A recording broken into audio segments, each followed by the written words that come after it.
The United States has a major problem policing communities of color. And across the country, police are being challenged for the way they interact with those communities. From city to city, with police killing unarmed black men, the cries for reform are growing louder and louder.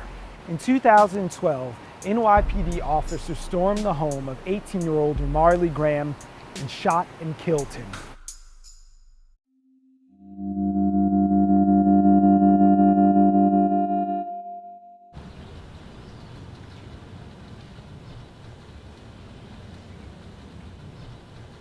This camera right here is the one that caught the officers, them trying to break into the house. That's that camera over there.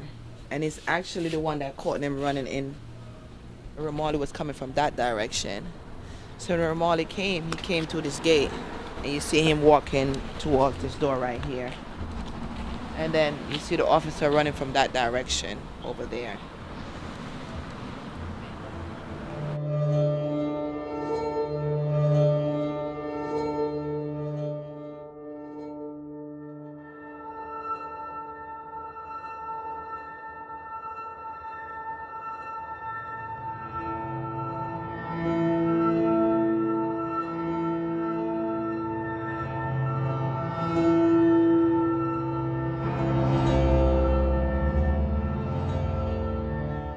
My son didn't commit a crime. He was never running. He was never chased. Why is my son dead? I can't even get any answer. We got to continue to fight because we're not going to give up. We can't give up. You have young kids just asking simple question, why are you stopping me? You know, can I have a badge number? You beat him up. For what? This is why you have a badge number, to identify who you are if he doesn't want to give me your name. I don't understand that. You telling me I have no right to ask you any question, but you have all the right to ask me my name and I have to give it to you? That scale is so unbalanced, way unbalanced, and it's time to be balanced. It's time. It says limited justice for all. We need that justice. Yeah.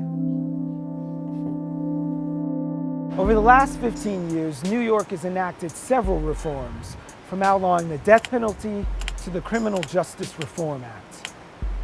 A legislative package called the Right to Know Act was introduced in 2014.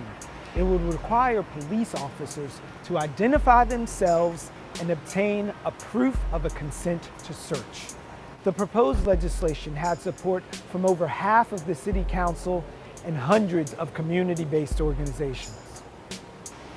The aim of the legislation is to improve communication, transparency, and accountability in everyday interactions between police officers and civilians. This summer, City Council Speaker Melissa Mark-Viverito and former Police Chief Bill Bratton struck a deal that would enact the Right to Know Act not with legislation, but administratively.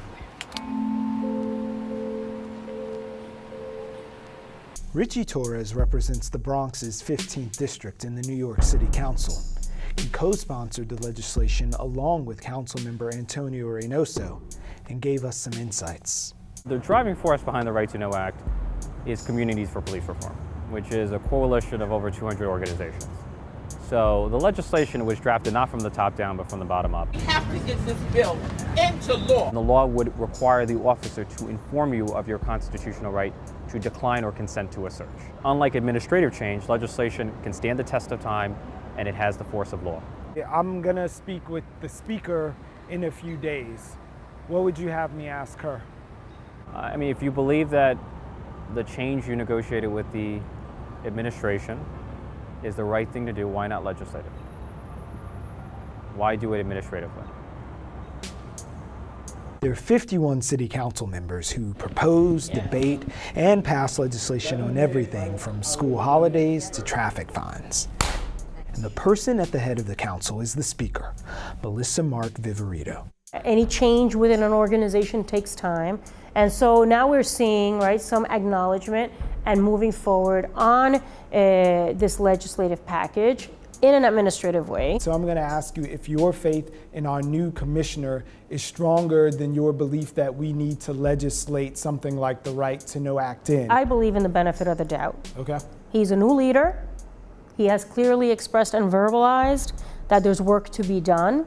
So let us allow him the space, right, to implement what has been committed to already. We're 5 minutes away from Bratton going to the private sector. Is that going to push the needle on this? Yes, because Bratton was an unusually powerful commissioner. You know, I think we're moving beyond the age where you have these larger-than-life egomaniacal personalities dominating the NYPD, whether it's Ray Kelly or Bill Bratton. And there's considerable outrage around the Speaker's agreement with the NYPD. The movement for police reform has never been more galvanized.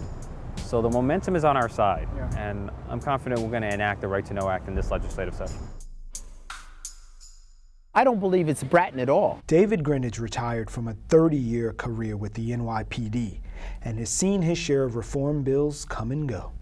Taking into account all of your years of service, do you think that the Right to Know Act will ever be legislated as the law of the land in New York City? I don't believe so. You can't separate politicking from policing. How did policing the streets become a political issue that can make or break someone's career? It has always been. This agreement, it's going to be implemented through the patrol guide.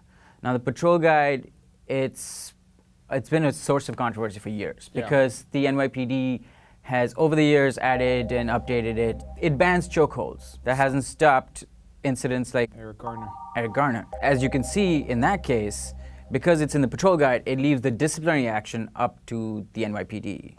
And I mean, I think it's quite apparent that that disciplinary action is lacking in this case particularly, and that it doesn't have the same strength of law and accountability as it would if you had the right to know. The department knows that the job cannot be done by the book. What does that mean? The patrol guide is approximately this large in terms of the amount of procedures in it. So now let's fast forward it.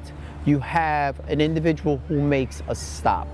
A lot of stops are sanctioned, but they are violating people's rights. Why would I want you to know that? We're threatening the culture of secrecy, the culture of impunity. We're saying the NYPD has to be more accountable, has to be more transparent at the level of day-to-day interaction. I can't breathe! I can't breathe! I can't breathe! Fuck O'Neill! Fuck the police! Fuck the police! If they had to hold a poster, whose face would be on it as the enemy of reform? In this scenario, in the administrative agreement, Commissioner Bratton's always pushed back against any reform that the City Council proposed. There was a lot of anger against Melissa Mark-Viverito, that she would come to an agreement with the police commissioner, which most of her members, most of the council members, and most of the advocates and people on the ground didn't support. Then there's Mayor de Blasio. There's always been the argument that Commissioner Bratton does what he does because the mayor doesn't call him out on it. I don't believe that if you did it within the jurisdiction of the department, that it's going to be accurate, because of the expectation of what they want for the job. But this is just about stopping somebody. Like, I'm looking at these 3 officers here. Can I check that bulge in your back pocket? Is that something that can be solved administratively, or do you need the strength of the city council saying, legislate it? You need the city council.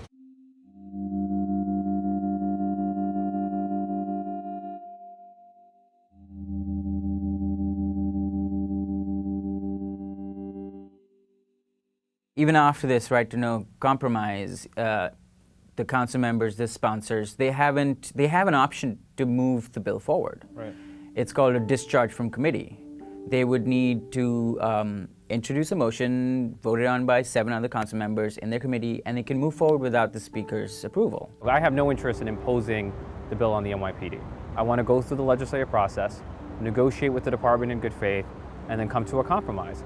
But if the police department is intransigent, if the speaker is intransigent, if the mayor is intransigent, then I reserve the right to discharge, and I will have no hesitation about exercising it. I understand some of the concerns that are being raised by the advocates. I hear it, we hear it, we're not deaf to it.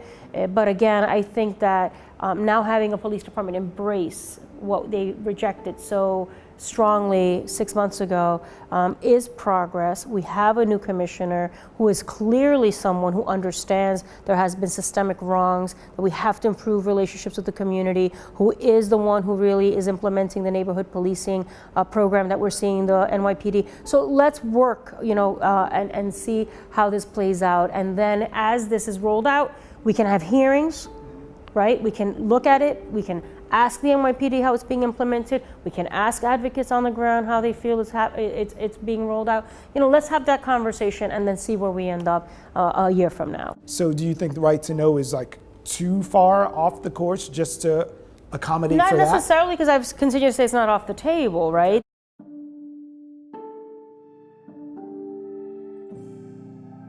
I think we should ask ourselves, what should policing look like in a free and open society? And if we cannot expect from our police officers the most basic standards of accountability and transparency, then we should quit calling ourselves a democracy.